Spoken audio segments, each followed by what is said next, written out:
All right, let's dive into some unsolved murders. Specifically, some cases in California in the 1960s. They've baffled investigators for decades. We've got some excerpts here from a true crime podcast.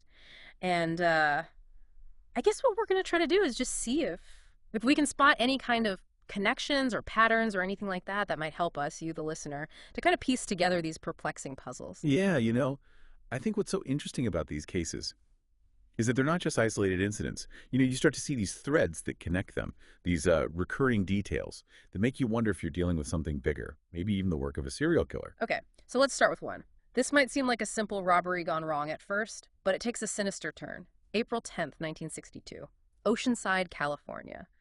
A cab driver named Ray Davis is found shot to death in his cab. Now, this might look like an open and shut case, but what sets it apart are the chilling phone calls the police received. So before the murder even happens, a man calls claiming he's about to commit a crime. And he says, "You'll never be able to figure it out." Then, after the murder, he calls again, confirming he killed Davis. And now he threatens to target a bus driver next. And that phrase, "you'll never be able to figure it out," it's not just a threat, it's more like a taunt, Yeah. Like this killer wants to play games with the police. It adds a whole psychological layer to the case. Absolutely. It speaks to the killer's motive, right? Like, So- is this just about violence? Or is there a deeper need for control, a deeper need for recognition? Recognition. The police take the threat seriously, of course. They increase security for bus drivers. They investigate every lead. But the killer seems to vanish into thin air. And it's not until decades later, in 2018, that a local historian named Christy Hawthorne, she stumbles upon this case file, and she starts to see these eerie similarities to other unsolved murders in the area. That's the spark. That ignites this whole investigation, right? Suddenly, this seemingly isolated incident becomes a potential piece of a much larger and much more disturbing puzzle. Right. Okay, let's fast forward a year to June 4th, 1963, Gaviota Beach, California.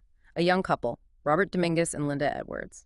They're found brutally murdered in a makeshift shack on the beach. They were about to graduate high school. Their futures were bright, but their lives are cut tragically short. Yeah, and the level of violence in this case is particularly disturbing. Robert was shot 11 times, Linda multiple times as well.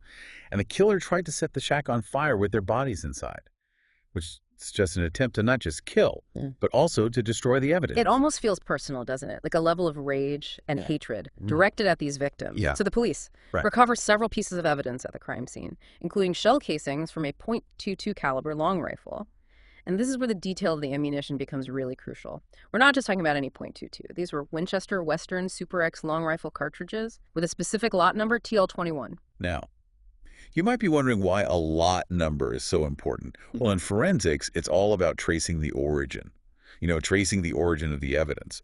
That lot number could potentially tell us where those bullets were purchased, which could lead to identifying the killer. It's like a breadcrumb trail. Exactly. And speaking of breadcrumbs, there were reports of gunfire near Gaviota Beach just days before the murders.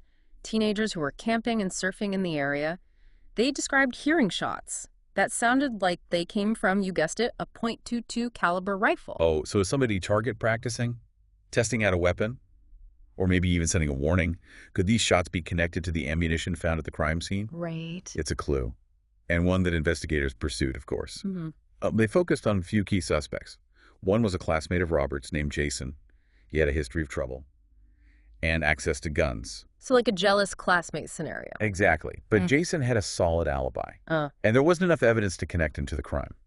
Another suspect was a drifter named George Gill, who had actually built the shack where the bodies were found. So he knew the location, and he was known to carry a .22. Yeah, That puts him pretty high on the suspect list. absolutely. But like many leads in this case, it eventually ran cold. Okay, but hold on. Before we get too deep into the Gaviota Beach murders, let's rewind a bit. Just 4 days before Robert and Linda were killed, a man named Vernon Smith was stabbed to death in Lompoc, California, which isn't too far from Gaviota Beach. Now, this case is a jarring shift from the shootings we've been discussing, but stick with me, because it might hold a key piece of the puzzle. The perpetrator in this case was a transient teenager known only as Sandy. He was traveling with 2 other youths, and he was described as kind of an odd character, wearing army fatigues, asking people where to get a knife sharpened, and this is important, fixated on getting himself a .22 caliber rifle. Wait, .22, like the one that was potentially used in the Gaviota Beach murders? Now that's a connection that can't be ignored. Exactly. And after stabbing Vernon Smith for seemingly no reason, Sandy did something truly chilling. He laughed. This earned him the nickname, the Laughing Killer. The Laughing Killer. The seemingly random act of violence, so close in proximity and time to the Gaviota Beach murders, raises some serious questions. So could Sandy, with his desire for a .22 and his history of violence, be the missing link to the Gaviota Beach murders? It's a theory worth exploring. The police certainly considered it. They created a composite sketch of Sandy based on witness descriptions. They followed every lead, every look-alike. But he vanished without a trace. So we've got these two brutal double homicides, both involving young couples, both potentially connected to a .22 caliber firearm, and now a mysterious laughing killer who vanishes into the California landscape. It's starting to feel like a very dark and twisted puzzle. It certainly is. And the plot thickens as we move on to our next case. Just 8 months after the Gaviota Beach murders, another young couple, Johnny and Joyce Swindle, they are gunned down on the beachfront in Ocean Beach, California. Another young couple, another waterfront location. I'm starting to see a pattern here. Yeah, we're definitely starting to see some common threads. Yeah. And like the previous cases, this one also involved the use of a .22 caliber firearm. And this case is especially heartbreaking, because Johnny and Joyce, they had just gotten married 3 weeks before this. They were on their honeymoon, enjoying those blissful newlywed days, right? When their lives were just brutally cut short. It really is tragic. Yeah. And the killer. He shot them both multiple times, execution style. And then he robbed Johnny as he lay dying. But here's where it gets strange. Johnny was practically broke. He didn't have much money on him at all. So was robbery just a way to throw off the police? Yeah, was there something more personal going on? Right. It's a detail that makes you question the killer's motive. Like they wanted to add insult to injury, to dehumanize them even further. Yeah, it's disturbing. Yeah. The police investigated several potential suspects in this case, but none of them quite fit. There was a troubled young man named René Leon Trudeau who confessed to a priest about his urge to hurt someone. Wow. But his story didn't quite line up with the details of the crime. So a false confession? Or maybe just a guilty conscience, trying to find some kind of outlet. Could be. Then there was Michael Patrick Muller, a man with a history of sniping incidents. He'd even committed a sniping in Hawaii, which caught the attention of investigators working on the Swindle case. So a long-distance connection?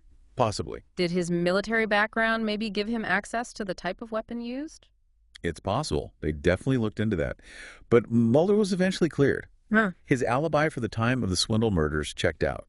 And remember George Gill, the drifter from the Gaviota Beach case. Yeah. Well, his name pops up again in this investigation. He was arrested on an unrelated charge around that time and was questioned about the Swindle murders. It makes you wonder, was this guy just in the wrong place at the wrong time, or was he really involved somehow? Right. He actually failed a polygraph test regarding the Swindle murders, which raised some red flags. But before we go too far down the polygraph rabbit hole, it's important to note that those tests aren't foolproof. They're more of an investigative tool than a definitive measure of guilt or innocence. Ultimately, Gill was cleared. He had a solid alibi, just like Muller, but his name keeps popping up.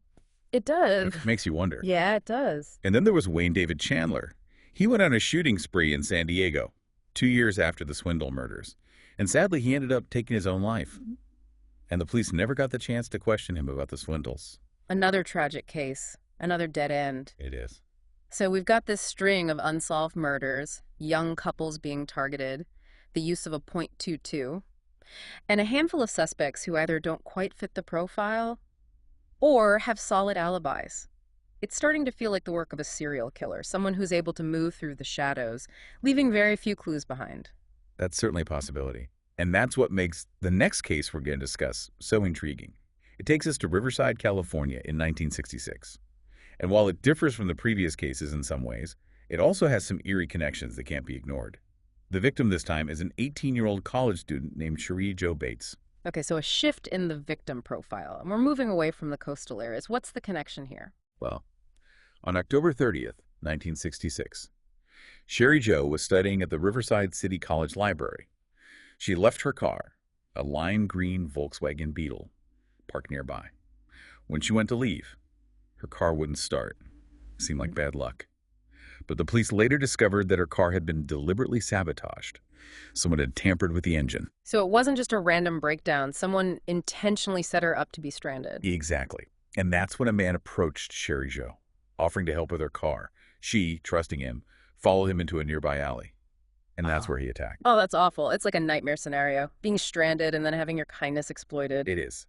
The brutality of the attack was shocking. He stabbed her repeatedly, with such force that his knife actually broke, and then he cut her throat. It sounds personal, like the killer had this specific hatred towards Sherry Jo. It does. But did she know her attacker? That's what makes this case so puzzling. There wasn't any indication that Sherry Jo knew her attacker. No known enemies, no reason to be targeted. And then a few weeks later, the police and the local newspaper received a typed confession letter. A confession letter? Yeah. You see that in movies and TV shows, I know. but you never think it happens in real life. Right. And this wasn't just some rambling note. The letter was filled with specific details about the crime that only the killer could have known. Like what kind of details? Well, for example, the author uses the phrase, "It's about time," which immediately makes you think of that Timex watch found at the crime scene. Oh, wow. Remember those chilling phone calls in the Ray Davis case? Uh-huh. The author of this letter claimed he also made a phone call as a warning before he attacked Sherry Jo. So there are echoes of that taunting, that need for control, for recognition that we saw in the earlier cases. Yeah, exactly. It's like this killer wants to be acknowledged, to be feared. Right. There were misspellings and grammatical errors in the letter, which could suggest an attempt to disguise the writer's true identity or level of education. But there's something about the tone, the chillingly casual way he described the murder, that made it all the more disturbing. It's like he was relishing in the act, almost bragging about it. Yeah. Did he say why he killed Sherry Jo? Did he give a motive? He claimed that Sherry Jo was a brush-off who had to pay, but no one could corroborate this. Her friends and family said she didn't know anyone who would describe her that way. So a fabricated motive, a way to dehumanize the victim and justify his actions. It's sickening. It is. And it gets even stranger. 6 months later, another round of notes arrived, this time sent to Sherry Jo's father, the police, and the newspaper. The message was simple but chilling. Bates had to die.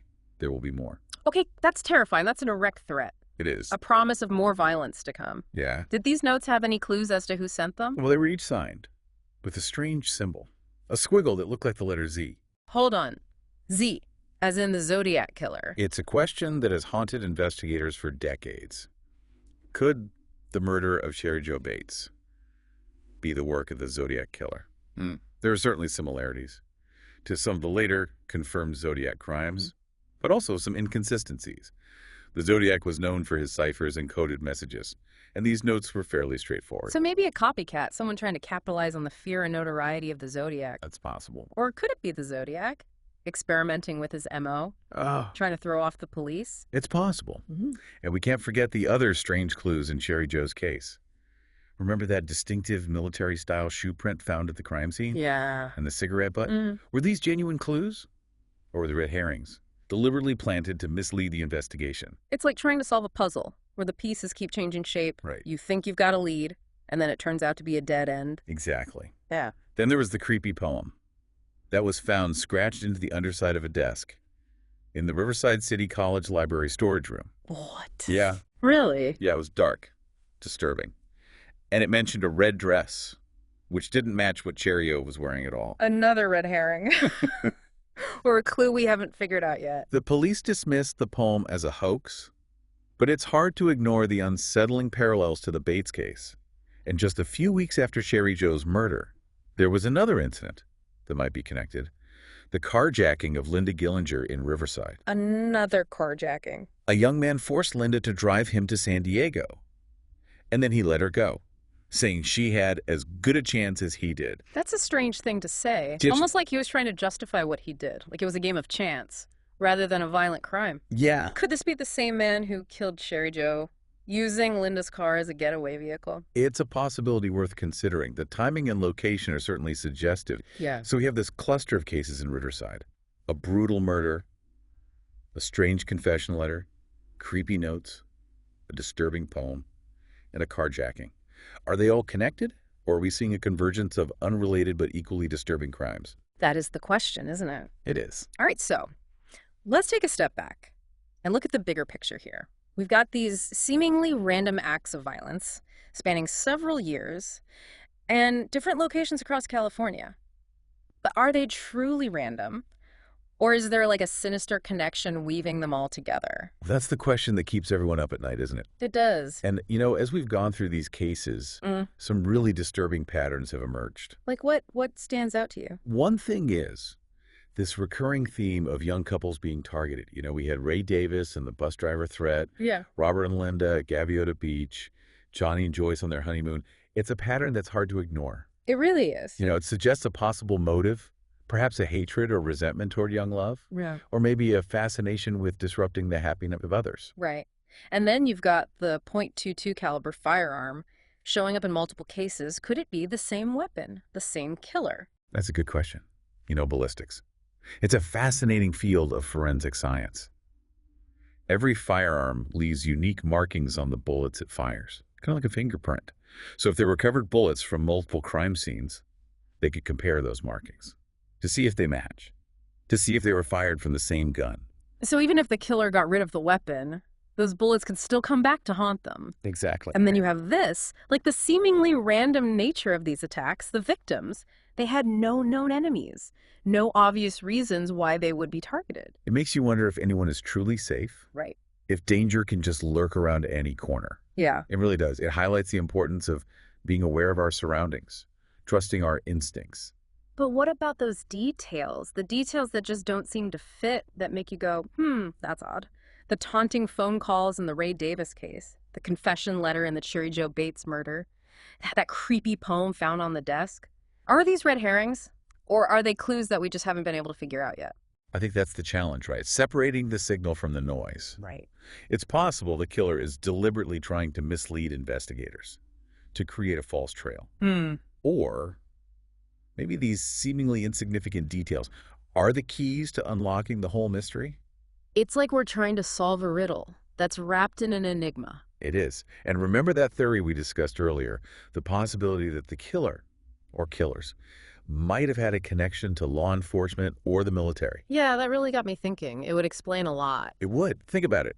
The specific lot number on the ammunition at Gaviota Beach, the military-style shoe print near Cherry Joe Bates's body, the Timex watch with paint flecks.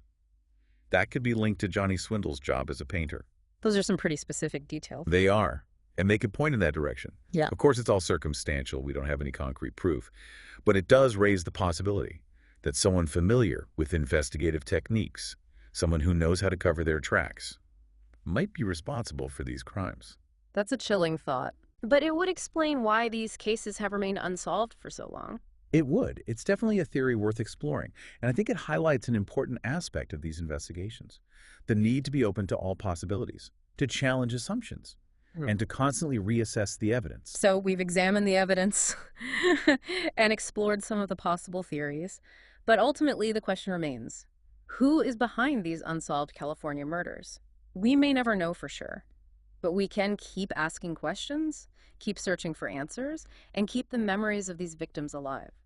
So listener, what do you think? Do you see a connection between these cases? Do any of the details we discussed stand out to you? Share your thoughts, your theories, your insights. Maybe together we can shed some light on these dark mysteries. Until next time, stay curious.